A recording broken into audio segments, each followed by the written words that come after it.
simbahan karon nagsaulog sa solemnidad o pangilin o pangilin ni San Jose bana ni Santa Maria nga Birhen. Sa mga igsoon, daghan ka nato ang nasinati kang San Jose bisan sa iyang simpleng kinabuhi.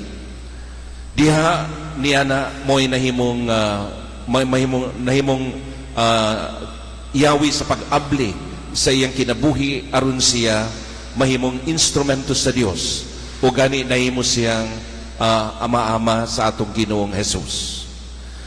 Una sa tanan, ato makita diha bisan sa atong mga pagbasa karon sa Ebanghelyo, siya matarong o masinugtanon sa Dios. Diha sa iyang pagkamatarong o diha sa iyang pagkamasinugtanon, wala sa gisupak bisan sa tanan nga gisulti sa anghel ngadto kaniya. Iya kining gidawat diha sa iyang kinabuhi tungod kay abli ang iyang kaugalingon sa pagdawat sa kabubuton sa Dios. Ug mao kini ang una nga naghatag kaniya og pag-ila isip usa ka simple o yanong tao.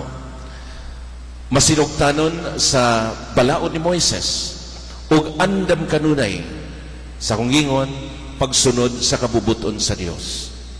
Ikaduha mga igsoon, diha sa iyang pagtuo ilabi na diha sa iyang belief no sa atong Ginoo. Wala mo kini nagdala kaniya sa paghimog lig-on sa iyang kaugalingon bisan sa mga kahadlok, bisan sa iyang mga kakulangon kay tao ra siya ug bisan diha sa iyang kahuyang. So lig-on ang iyang pagtuo ug pagdawat pag-ila sa Dios diha sa iyang kinabuhi nga walay lugar ang kahadlok kaniya. Mabito na nga diha sa Ebanghelyo atong nadungog nga giingnan siya sa anghel. Jose ayaw kahadlok sa pagpangasawa kang Maria tungod kay ang iyang gisabag anak sa Espiritu, lalang sa Espiritu Santo. So diha iyang gidawat sa iyang kaugalingon kung unsa ang iyang mahimo ug tungod kay kinigikan sa Dios wala siya kahadlok ang iyang kakulangon nasayod siya nga punan kini sa Dios ug ang iyang kahuyang nasayod siya nga lig-unon siya sa Dios. Ikatulo mga igsuon, kini usab nagpasabot sa iyang kasinatian ug alang kanato nga bisan diha sa simple nga kinabuhi nato o bisan diha sa mga sa panahon nga anaang hagit kanato ilabi na tawag diha sa pagsunod sa kabubuton sa Dios. Kinahanglan abli kanunay ang atong kasing-kasing sama sa atong sama ni San Jose. Diha mga igsoon, iyang ipakita nga iyang ipasagdan nga ang gahom sa Dios maglihok diha sa iyang kinabuhi ug masabtan ug madawat niya ang tanan nga gisugo diha kaniya. Siguro unsa man para kanato karon diha sa atong mga pamalandong o angay natong pamalandungan. Mga igsoon, bisan sa inyong kinabuhi o sa atong kinabuhi, mahitabo kini. Doon na kita'y mga kasinatian nga atong mabantayan nga ang tanan dili lang atong kabubuton apan kabubuton sa Dios. Dili atong kagustuhan apan kagustuhan sa Dios. Dili atong lihok apan nasayod kita nga anaang Dios naglihok sa atong kinabuhi.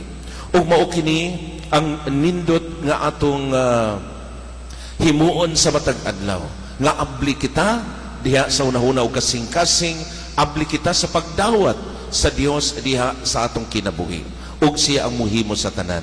Ug siya mismo moingon kanato, ayaw kahadlok, ayaw kabalaka, ayaw pagduha-duha, kay ani ako nga mutabang kanimo. Mga igsoon, si San Jose hangtod karon nahimo siyang inila sa tibok simbahan, nahimo siyang inila sa katawhan, gani nahimo siyang patron sa mga trabahante, no? Sa mga workers, ilabi na sa mga karpintero, sa mga panday. Siya ang patron. O ipakita dinhi nga diha sa iyang simple nga panginabuhi, diha sa iyang simple nga pagkinabuhi matag adlaw. Dili di ay kini babag diha sa atong pagkasuod ngadto sa Dios. Tungod kay diha sa iyang simpleng kinabuhi, nahimo siyang suod sa Dios, tungod kay dala niya kanunay ang iyang pagkamatarong ug pagkamasinugtanon sa kabubuton sa Dios. Mga igsuon, hinautunta nga kining kinabuhi ni San Jose, mahimusab nga kinabuhi kanato. Ilabi na magpuyo kita sa matarong nga kinabuhi ug kanunay masinugtanon sa Dios. Amen.